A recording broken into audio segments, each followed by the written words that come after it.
So, one of the subjects I actually wanted to cover today was something that I figured out quite recently, which is the Elementor A.I. Now, I know we've spoken a lot about AI. And I don't know Elemental AI. Yeah, so you know the Elementor page builder? Yeah. So is it by Elementor? Yeah, so Elementor brought this out themselves, and Okay. it's really, I think it's going to be a game changer in terms of who you go to for page building, because they've integrated it into everything. So what I've done yesterday is I've done a little checkup just to see what they've done. Okay. You know when you write a heading, it's got a little magical thing now, a little magical icon. Yeah. You click it, you give you a title. Want to write a blog post? Same thing. They've integrated. So is it like the Elementor AI? Is it in So it's saying, WordPress as a plugin, or so in the back end? So it's just your Elementor. So you install Elementor. So Elementor, your page you have it already. Have it already. I think they're only doing like a trial free version until people really on. Is it almost like ChatGPT or? It basically is, but the way that they've integrated it, right, it's really interesting. You can get it to write custom CSS code, HTML. So let's say, sometimes on Elementor you're building and you're like, I don't know how to change that logo, or I can't get to this. You can now ask Elementor itself to write a code for itself, and it rewrites the system. It's amazing. My goodness. Like web developers, like you guys got to watch out this one. You guys got to be the smart operators.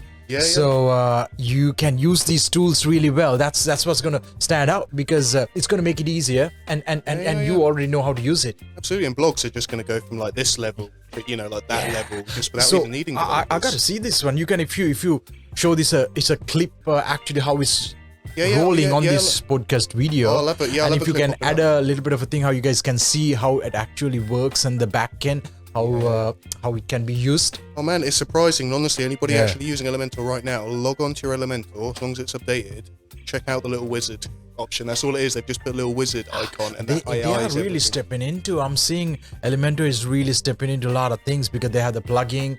And of course, I haven't really much used it, but now you're saying the AI tool is going to make it easier. People can internally, inside the blog, can do the research and get everything done.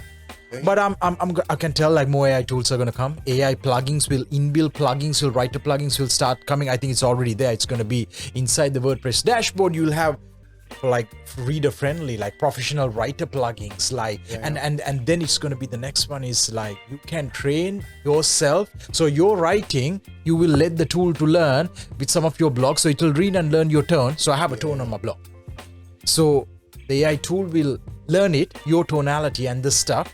And when you write an article about SEO optimization in my thoughts, my words, that's where it's going to be, really. It's funny you mentioned that. So I was watching a video on the way up here, and it actually had exactly that. But do you know the way they do it at the moment? So what they do is that you go onto ChatGPT, start a new conversation, and you go, hi, I want to start blogging about my business, etc. Yeah. Can you ask me 20 questions to better know my business? So you're asking ChatGPT. Yeah, okay. ChatGPT then comes back with 20 questions. You answer them.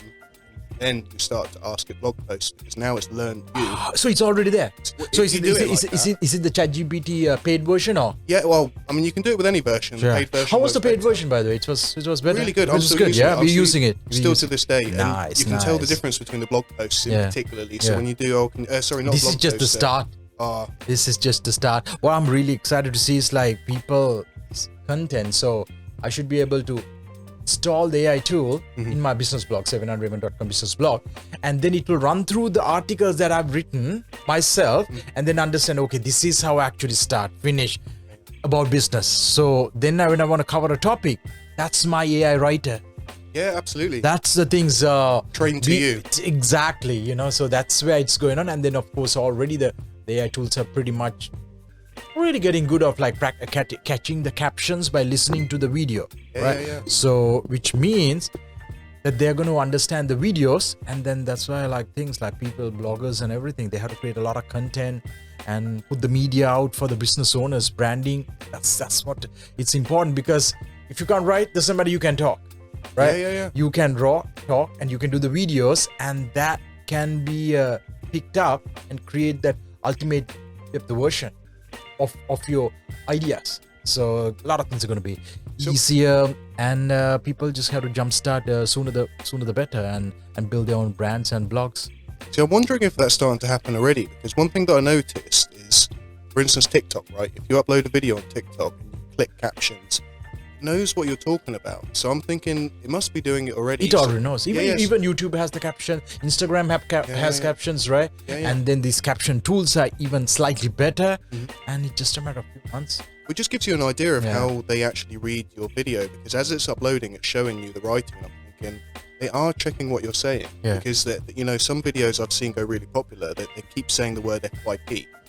This FYP, this FYP. And it's read the video, and without even putting the keywords in it, it's put it on FYP because it's starting to recognize people's vocals. Obviously, this is on big stuff like TikTok, but like you say, it's going to start getting more integrated into everything now. What voice search and voice? Look at Alexa, Google Home, and all, because they listen, they understand, and these models are getting pretty already it's there from Alexa and Google, right? So that's sort of an AI tool which can listen what I'm going to communicate.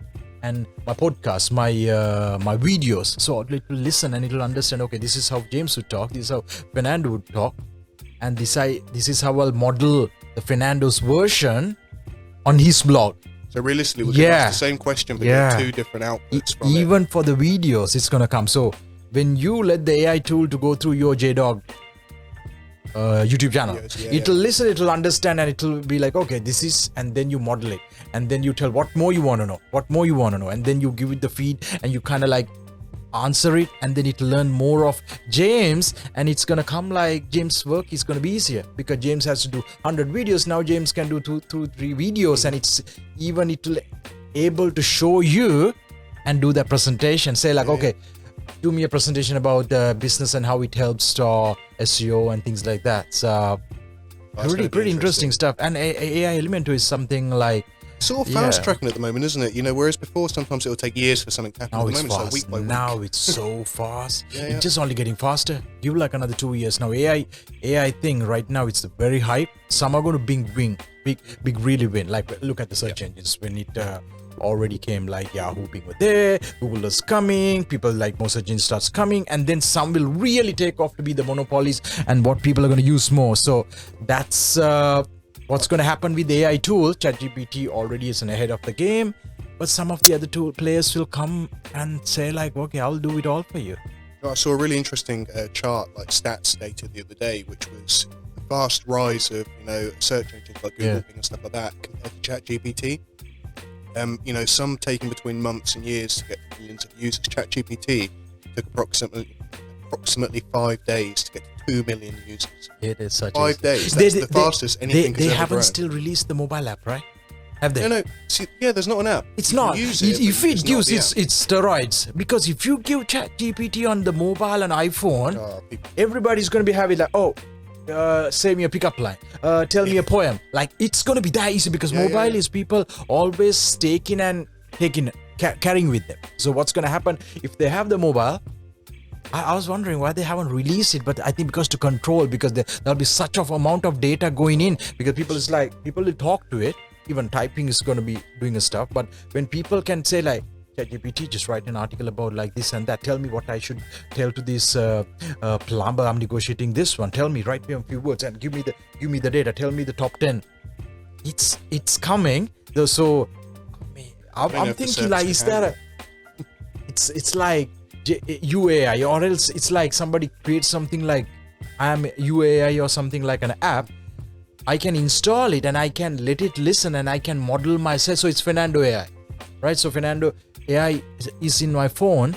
I can ask the question. I can tell it to tell stuff because it will become to like translate. It is going to be real interesting. It's going to be really interesting for bloggers and people. Yeah. You've almost sold me that idea then. I'd love to have a James AI app on me that's just learning and could. So a lot of people tend to hate that, they go, but it's collecting data.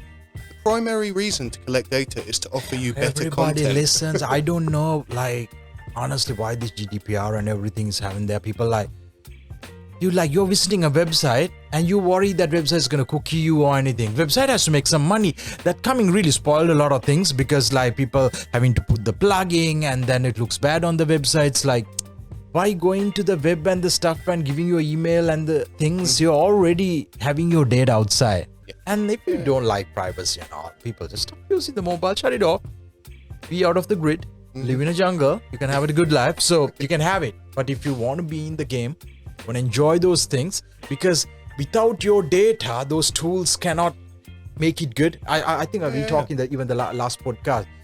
When you go to YouTube, if it shows you completely random all the time, you're wasting time, right? Yeah. Of course, if you're going to search something, even without knowing exactly your taste, it can't give you the accurate answer, because if you're looking for like how to build a garden house or something, they have to know a little bit of your location, like your interest and how you like to consume things, what your taste, the colors. That gives you answer that you're going to be happy. Otherwise, it gives a completely I think how to build a garden house in a mountain, and you're living by the beach.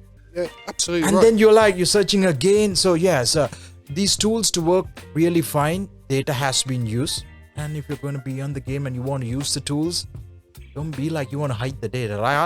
I thought about it when people, I want to do private browsing, I want to do DuckDuckGo. I mean, DuckDuckGo, are you happy about the search results? Not really, completely.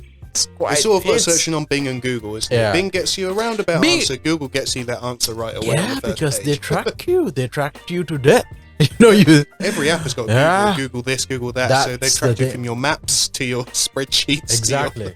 So, because Bing, I hope they get really better, because you can still drop an article, and if the article, I like the fact, I found it like I use AI content, and if I write an in-depth article and add my knowledge, ranks really fast, right? So any blogger is thinking about, you should score Bing, because Bing has search volumes rising. So, but as in giving a very like research-based answer for me when I do a search, it's not really accurate. And also, I will see several websites on the same websites, different pages. I don't want that, right? So that's kind of Bing has to get a bit smarter, It does. They are trying, aren't they? You can see they're trying with different AIs. They really can do that. They really can do that. They have the money. They have Microsoft. They can do that. Why they're not doing it? Wait, what do you think about Facebook? Would they come with AI? Facebook and AI is a hard one, isn't it? Because they're concentrating so much on Meta, which to me it seems. Is Meta is going anywhere? For years they've been doing Meta, Facebook. No, Meta is not. As to what I'm saying. So Meta is Insta and Facebook now. It's not actually called Facebook. Meta is the parent company, or the who owns, right? What I'm talking about is like this metaverse and stuff like. I want real life.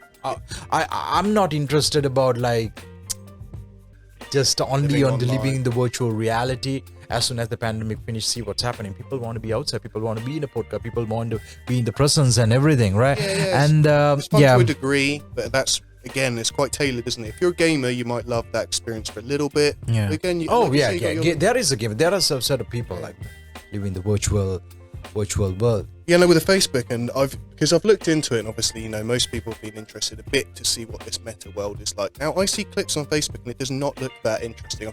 Again, personal opinion, but there'll be people playing poker virtually on a table. Okay, it's fun, but you can do so anyway, and it's just I don't know, it's hard. VR is a bit more fun, I'd say, than the meta visual world. I start thinking about, I'm very conscious about the health and all. Wearing a VR thing which is very close to the eyesight. I was kind of against of it, right? I was like, do you want to have that thing near to the eyesight and be complete robots and all, spoil your eyesight and everything, With it, so my son actually has, when he comes around every weekend, he plays it. I can't play it for more than 30 minutes without getting a serious headache. Like a real serious that's headache. bad. Yeah. That's I have to take it off. I have to go look elsewhere. I have to look out the window. The thing is, it is fun, but it gets to the point of fun where it's just no, that the hurt is more fun now. Obviously, that's already not good. Because why would you want to use something like that's going to give you a headache? And that's one of the reasons I didn't like to. I even bought it back in. We bought the VR things, and I want to put it. And I was like, nah, this is this close of these radars on my eyes, and why am I spoiling that? Right? Why would I do this? So don't buy into the hype and anything. What I would tell the people, use a bit maybe, but you can do more things as a human. So guys, don't forget to subscribe, leave a comment if you've got any questions for me and Fernando. And of course, if you want to catch up all of our episodes, head on over to seekerhost.co.uk/business podcast, where you're going to be able to find all the information to join us, see our other episodes, and find out more about our special guests.